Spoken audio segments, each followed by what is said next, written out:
মহান শহীদ দিবস এবং আন্তর্জাতিক মাতৃভাষা দিবস উপলক্ষে আয়োজিত আজকের এই অনুষ্ঠানে আমাদের মাঝে উপস্থিত আছেন অত্র উপজেলার সম্মানিত উপজেলা নির্বাহী অফিসার জনাব মুনমুন নাহার আশা, অন্যান্য দপ্তর প্রধানবৃন্দ, অন্যান্য অভিভাবকবৃন্দ এবং সম্মানিত সুধী। সালাম, রফিক, জব্বার, বরকত সহ নাম না জানা অনেক শহীদের বিনিময়ে আমরা আজকের এই আমাদের অবস্থানে পৌঁছেছি। মানুষ সৃষ্টির শুরু থেকে তার মনের ভাব প্রকাশ করতে চেয়েছে। মনের ভাব প্রকাশ করার মাধ্যম হচ্ছে ভাষা। আমরা মানুষরা আমাদের মনের ভাব প্রকাশ করতে চাই। যত প্রাণ আছে সবাই চায়, এমনকি গাছ এবং মাছ সবারই ভাষা আছে তাদের মতো করে, তারও সৃষ্টিকর্তার সাথে তাদের মতো করে যোগাযোগ করে। আমরা এই ভূখণ্ড অনেক লড়াই, সংগ্রাম, বিদ্রোহের মধ্য দিয়ে আমরা আমাদের মনের কথা বলতে চেয়েছি। আমরা কখনো ভাষার জন্য যুদ্ধ করেছি, কখনো ভূখণ্ডের জন্য। সবসময় আমরা অধিকারের জন্য চেষ্টা করেছি। আমরা মত প্রকাশের স্বাধীনতা চেয়েছি, আমরা চলাফেরার স্বাধীনতা চেয়েছি, আমরা আমাদের কণ্ঠ রোধ যাতে না হয় সেটা আমরা নিশ্চিত করতে চেয়েছি। এবং এগুলো করতে গিয়ে আমাদের অনেক সুদীর্ঘ ইতিহাস আছে। আমরা ব্রিটিশের বিরুদ্ধে আন্দোলন করেছি, আমরা সিপাহী বিপ্লব করেছি, আমরা ভাষার জন্য যুদ্ধ করেছি, আমরা ভূখণ্ডের জন্য যুদ্ধ করেছি, আমরা করেছি আরো অনেক বিপ্লব সংগ্রাম। প্রতিবারই আমরা হয় দেরিতে না হলে একসময় না একসময় আমরা বিজয় অর্জন করেছি, আমরা হেসেছি। সবসময় ভাষা যে আওয়াজ দিয়ে হয় এরকম না, নীরব ভাষাও আছে।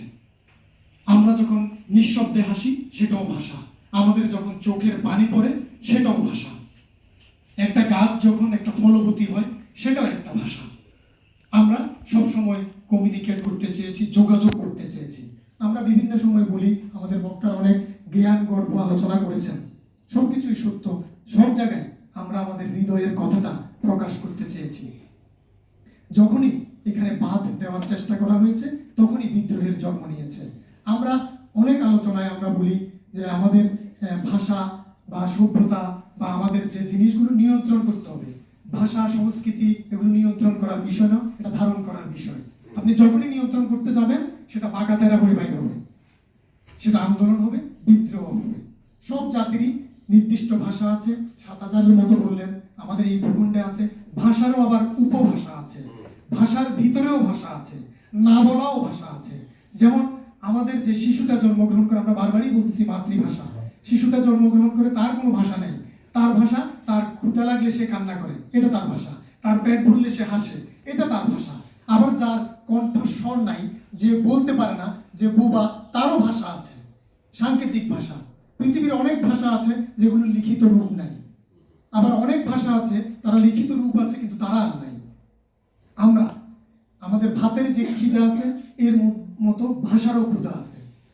যেমন আপনি যখন অন্যান্য ভাষাভাষী অঞ্চলে যাবেন, যেমন আমাদের অনেক অফিসার বলেছেন, আরো একজন বলেছেন, যেখানে বাংলা ভাষা নাই সেখানে যখন আপনি একজন বাঙালি দেখবেন সেটাই আপনার জন্য বাংলাদেশ কিংবা বাংলা ভাষা কিংবা আপনার মাতৃভাষা। একটা কাগজ দেখলেন যেখানে আপনার মাতৃভাষাটা লেখা আছে সেটাই আপনার জন্য আপনার দেশ, আপনার মা, আপনার ভাষা। আমাদের এই ভূখণ্ডেও অনেক ভাষা আছে। যখন আমাদের এখানে বিভিন্ন অঞ্চলের লোক আমরা আসছি, আমি চিটাগংয়ের লোক বা এখানে সিলেটের লোক আছে, আমি যখন সিলেটে একজন চিটাগং ভাষায় কথা বলতেছে তখন উনি আমার কাছে চট্টগ্রাম।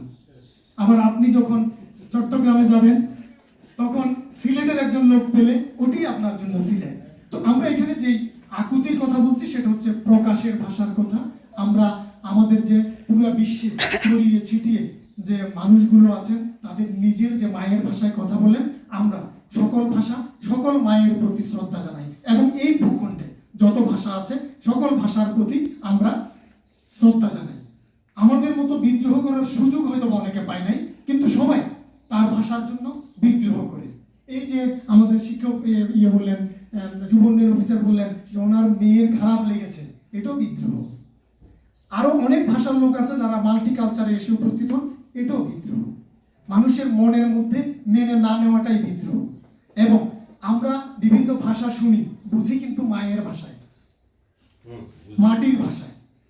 তাই আজকের এই দিনে আমরা বলবো যে আমরা সবাই সকলের মাতৃভাষার প্রতি আমরা শ্রদ্ধা রাখবো, সকল মায়ের প্রতি শ্রদ্ধা রাখবো। আমরা আমাদের সকলের প্রতি শ্রদ্ধা রেখে আমরা উন্নত সমৃদ্ধ বাংলাদেশের দিকে এগিয়ে যাব।